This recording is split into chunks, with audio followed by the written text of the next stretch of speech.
My name is Evelyn. For 12 years, I worked behind closed doors where real power doesn't announce itself. It hides in documents, signatures, and clauses most people never read. I wasn't the face of the company, and I wasn't the voice in the room. I was the one making sure deals didn't destroy us later. When the $375 million deal was announced, everyone celebrated like the outcome was guaranteed. Executives smiled for photos. Lawyers nodded without reading past the highlights. The board called it a once-in-a-lifetime win. I knew better. Buried inside that contract was a single clause, written by me, approved without question, and ignored by everyone who thought success was already secured. They called it paperwork. I called it protection. They underestimated me. They underestimated the fine print. And that's how a perfect $375 million deal was already doomed, before the ink was even dry. The morning the $375 million deal was announced, the office didn't feel like a workplace, it felt like a victory parade. Glass walls reflected sunlight across polished floors. Assistants moved quickly with tablets and coffee trays. Senior executives laughed louder than usual, their voices full of confidence, as if the future had already been signed, sealed, and delivered. Emails marked confidential. Success flooded inboxes before noon. I was already at my desk. My name is Evelyn, and I arrived 2 hours earlier than everyone else, not because I had to, but because silence helps me think. Deals don't live in headlines or boardroom applause. They live in clauses, definitions, cross-references, and consequences that only appear when things go wrong. The $375 million acquisition had been months in the making. 2 corporations, dozens of lawyers, hundreds of pages. On paper, it looked flawless. Strategic expansion, market dominance, shareholder delight. The kind of deal executives build their careers on. By 9 a.m., the boardroom was full. I took my usual seat, not at the head of the table, not near the cameras, but slightly to the side. Close enough to hear everything. Far enough to be forgotten.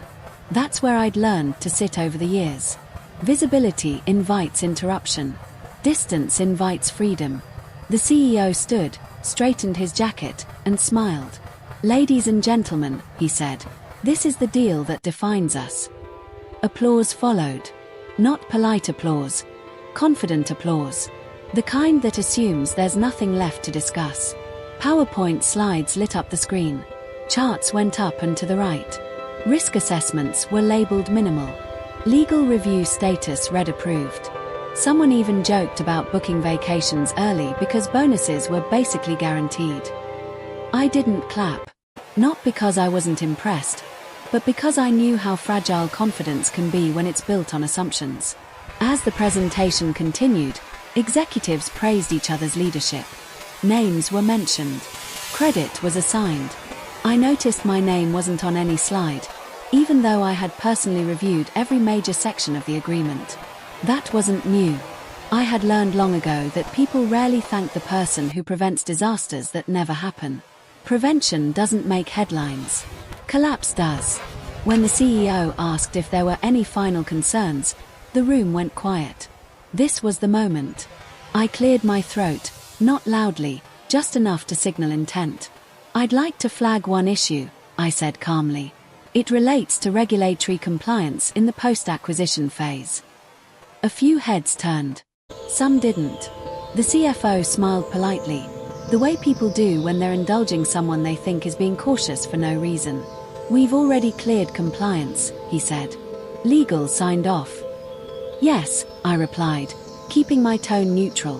"But the target company's overseas operations fall under a different regulatory framework. If there's even a temporary violation." The CEO raised a hand.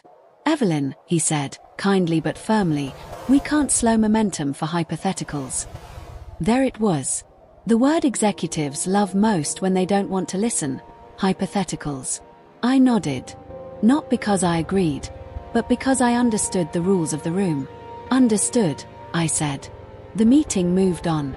The deal was approved unanimously. Champagne was ordered. The legal team was instructed to finalize documents by end of day. People stood, laughing, congratulating one another.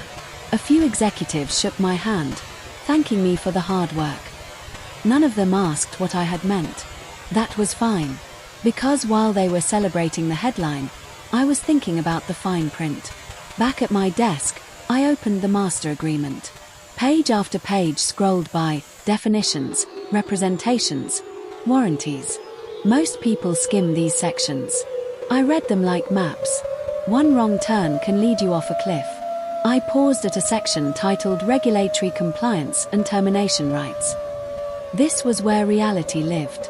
Months earlier, during early drafts, I had insisted on adding a clause, one that linked deal validity to ongoing regulatory compliance, not just at signing, but throughout execution. It wasn't aggressive. It wasn't obvious. It was reasonable, defensible, and completely legal. But it had teeth.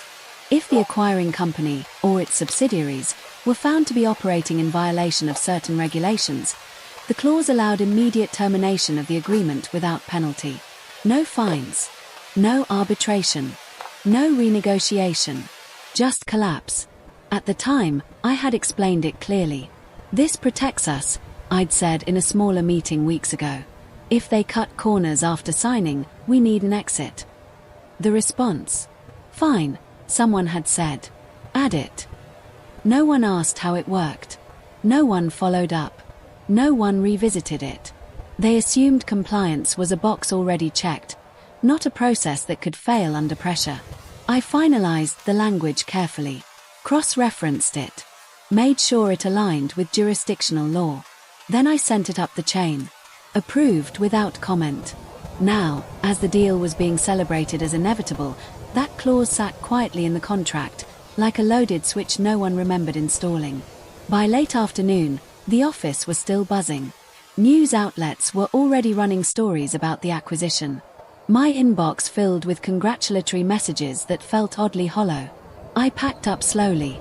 As I stood to leave, I looked once more at the contract on my screen. At the clause. At my name in the document history. I didn't feel pride. I felt certainty. Because deals don't fail when they're signed. They fail when people forget why safeguards exist. And as I turned off my monitor and walked out of the office, one thought stayed with me, clear and unshakable. The $375 million deal wasn't strong. It was conditional. And conditions, sooner or later, are always tested. By the time the celebrations faded, the real work began, or at least, it should have. The next few days were a blur of follow-up meetings, press briefings, and internal emails filled with bold promises. Everyone spoke about integration, synergy, and speed. Speed, especially. The board wanted results fast, and leadership was eager to prove the confidence they'd shown in that boardroom wasn't misplaced. I watched it all quietly. From my desk, I could see the patterns forming, the same ones I'd seen before in deals that rushed past caution in favor of momentum. The faster people move, the less they read. The less they read, the more they assume. And assumptions are where risk hides best. My role shifted almost immediately. I was no longer invited to the main integration meetings. Strategy calls happened without my name on the invite list. When questions about contract interpretation came up, they were routed to junior associates or external counsel. People competent, yes, but unfamiliar with the intent behind the language. Intent matters more than words. And I was the only one who truly understood both.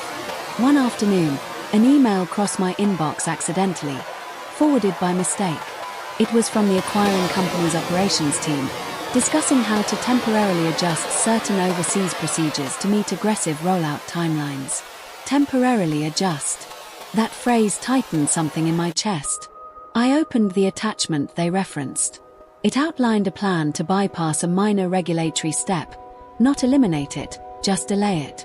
According to them, it was harmless. According to the law, it wasn't. This was exactly the scenario I had warned about. I replied carefully, copying the legal team. This adjustment may conflict with regulatory obligations outlined in Section 14.3 of the agreement, I wrote. Please review before proceeding. The response came back an hour later. Thanks, Evelyn. Legal will handle. That was it. No questions. No follow-up. Just reassurance, the kind people use when they want a problem to disappear. But problems don't disappear when you ignore them. They wait.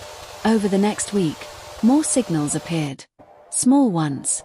Easy to dismiss if you weren't looking for them. Delayed filings. Vague compliance confirmations.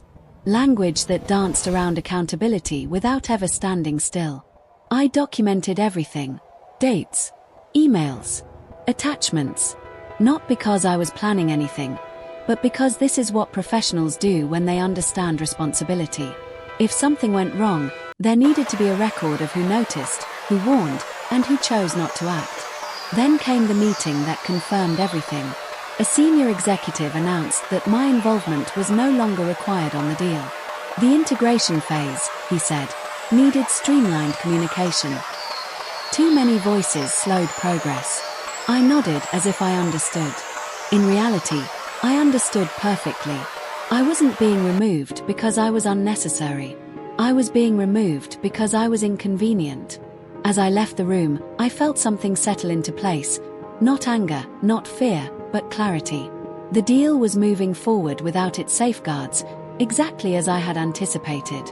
And somewhere inside that $375 million agreement, a clause waited patiently. Unseen. Unread. Unforgiving. The warning signs had been there. They just chose not to see them. The email arrived at 8:12 a.m. No subject line that hinted at its weight. No urgency marker. Just a calendar invite and a short note from HR. Quick sync, 9 a.m. I didn't need to ask what it was about. By then, I'd seen the pattern too many times. When someone stops being useful to momentum, they're reframed as a delay. When they raise risks others don't want to hear, they become a problem to manage. The meeting room was small. Neutral. Designed to make difficult conversations feel procedural rather than personal. 2 HR representatives sat across from me. A senior manager joined remotely, his camera angled just enough to avoid eye contact. They spoke first. "This isn't about performance," one of them said. "Your work has been excellent." That sentence is always followed by a but. But as we move into the next phase, we're restructuring responsibilities. Your role on the transaction is no longer required. No longer required. Not wrong. Not negligent. Just unnecessary. I listened without interrupting. Years in corporate rooms had taught me that silence often says more than protest. They explained timelines, handover notes, and how access would be adjusted to protect confidentiality. Protect it from whom, I wondered. The person who wrote it. When they finished, I asked one question. "Is this decision final?" "Yes," they said, almost in unison. I nodded. Calm on the outside. Focused. I didn't argue. I didn't remind them that I had warned them. I didn't mention the clause. There was no need. They thanked me for my professionalism. I thanked them for the clarity. As I stood to leave, the remote manager finally spoke. "We're confident the deal is solid," he said, as if reassuring himself. "There's nothing to worry about." I met his eyes through the screen. "I hope so," I replied. Back at my desk, my system access was already being reduced. Files disappeared. Permissions closed. The contract, the one document that mattered, was no longer editable by me. But it didn't need to be. It was already signed. I packed my things slowly. Not out of sentiment, but out of habit. Precision doesn't disappear just because respect does. Before leaving, I forwarded one final email to my personal archive. Compliance notes. Warnings. Confirmations. A clean timeline. Then I shut down my computer. As I walked out of the building, I didn't feel defeated. I felt removed. And removal has consequences. They believed they had taken control by cutting me out of the process.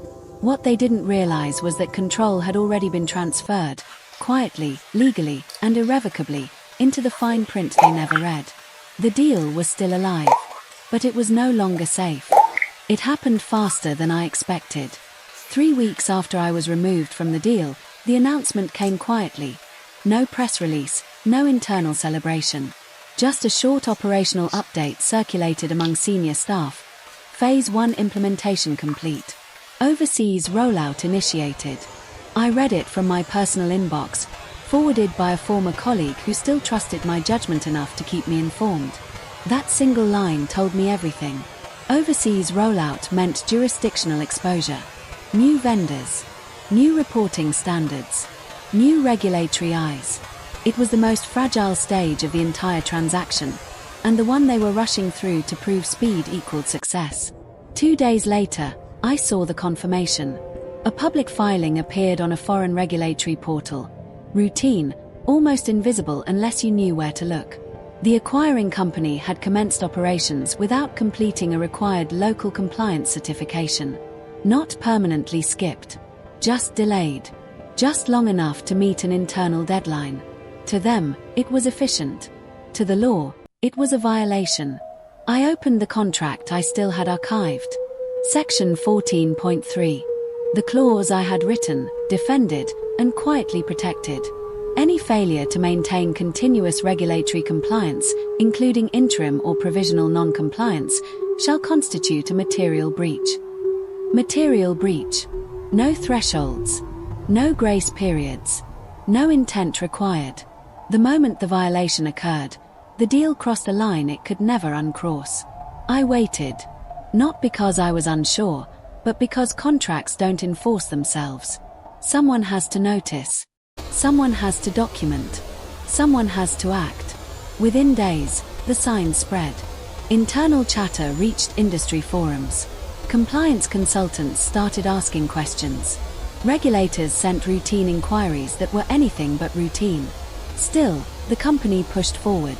They believed momentum would carry them through. That by the time anyone looked closely, the issue would already be resolved and forgotten. They underestimated how unforgiving written words can be. I prepared a formal notice, clear, factual, unemotional. Citations, dates, public records. A single conclusion. The clause had been triggered. I didn't send it immediately. I waited until there was no ambiguity left. Until the breach was undeniable. Until every assumption they had made about control, speed, and silence collapsed under its own weight. When I finally pressed send, I addressed it not to management, but to legal. Because power doesn't come from shouting. It comes from knowing exactly when the contract starts speaking for you.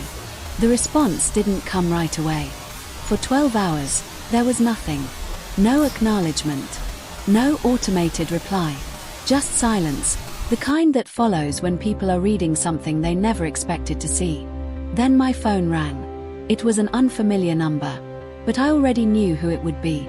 Corporate calls have a certain rhythm. Measured, careful, pretending calm where none exists. Evelyn, the voice said, warm but tense. This is legal. We received your notice. Not thank you. Not will review. Just confirmation. They had read it. I could picture the room on the other end. Printed contracts spread across the table, senior counsel rereading clauses they had once skimmed, someone finally tracing the language back to its source. To be clear, the lawyer continued, you're asserting that a temporary compliance delay constitutes a material breach. I'm not asserting anything, I replied calmly. The contract does. I'm just pointing to where. Silence again. Longer this time. They asked for time. I gave them none I wasn't legally required to. Deadlines matter when the clock is already running. By the next morning, the company's tone had shifted. Emails arrived. More urgent, more personal. Senior executives were looped in. Someone suggested a call to align. Another proposed a clarifying amendment. A third asked whether the clause could be interpreted differently given the circumstances. It couldn't. The language was precise by design. It didn't care about intentions or explanations. It cared about facts. And the facts were public, documented, and irreversible. By afternoon, an emergency board meeting was called. By evening, the story reached investors. The next day, the market reacted. Stock prices dipped, not dramatically at first, but enough to attract attention. Analysts asked questions. Journalists noticed unusual legal disclosures. Confidence, once loud and public, retreated behind closed doors. The $375 million deal was still technically alive, but only in theory. In practice, it was already unraveling. All because one clause, ignored, underestimated, dismissed as routine, had finally been read the way it was meant to be.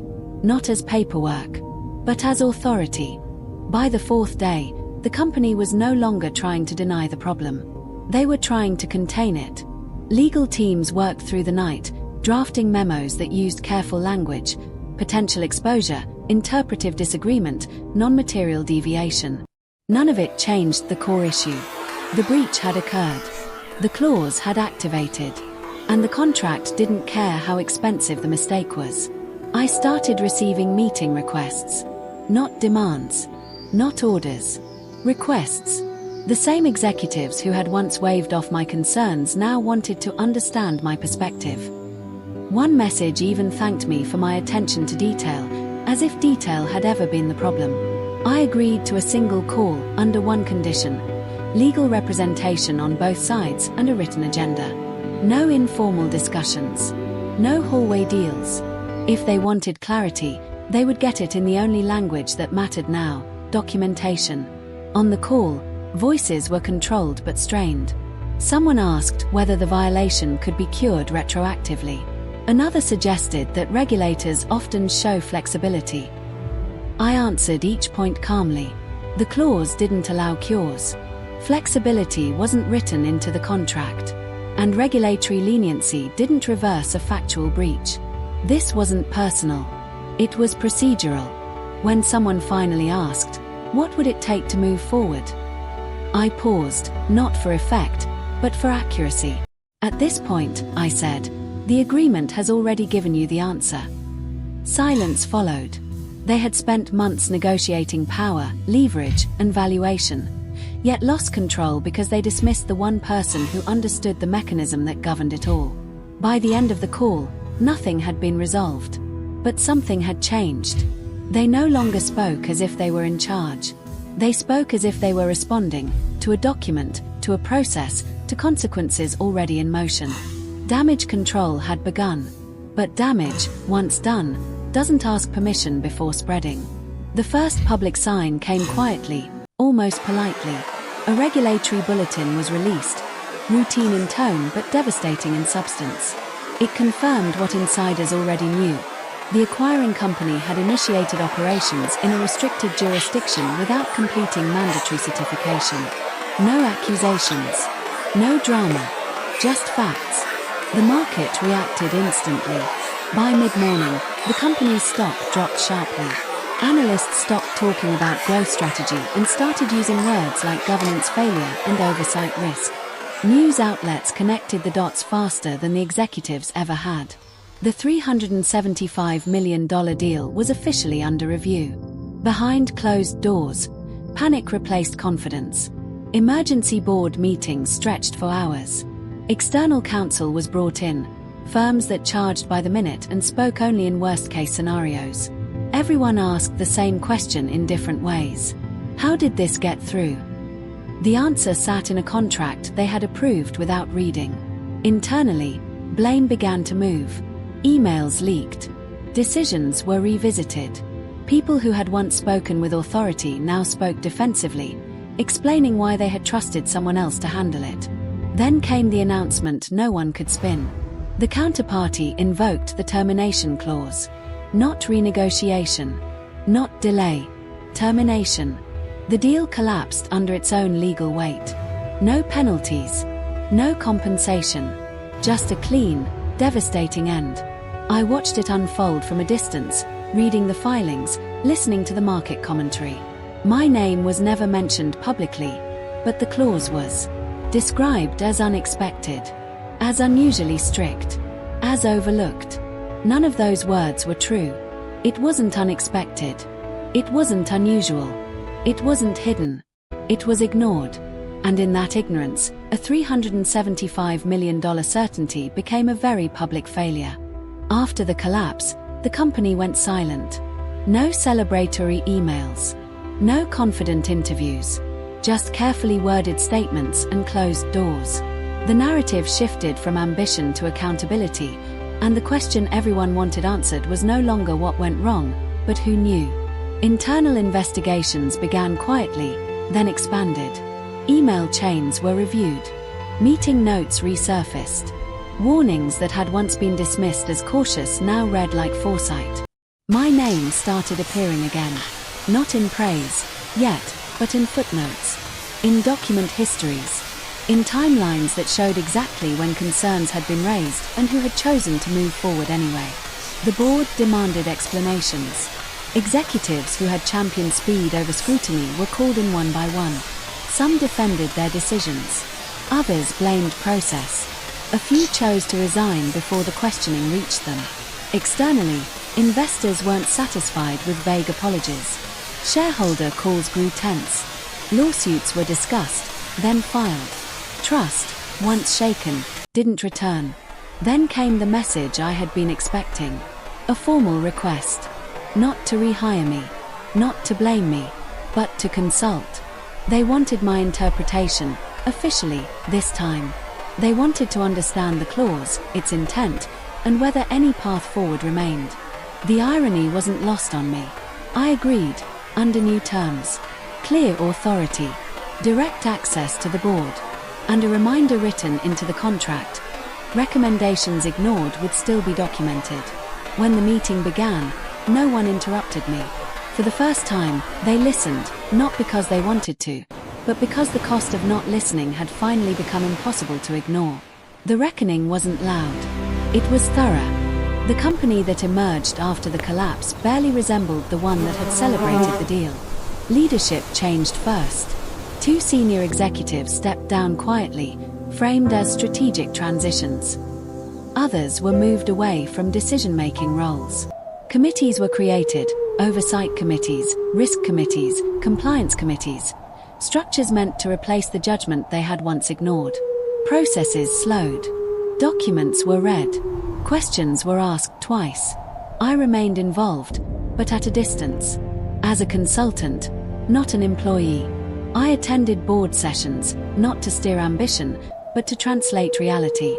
Every recommendation I made was logged. Every risk acknowledged in writing. No one waved me off anymore. The culture shifted, too.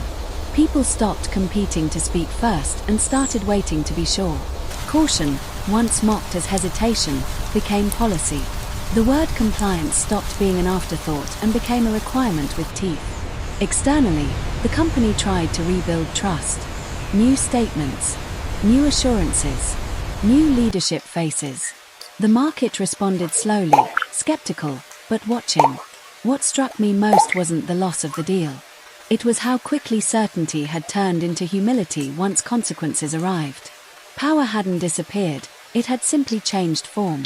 No longer loud or confident, it now lived in process, in documentation, in the understanding that one overlooked detail could undo everything.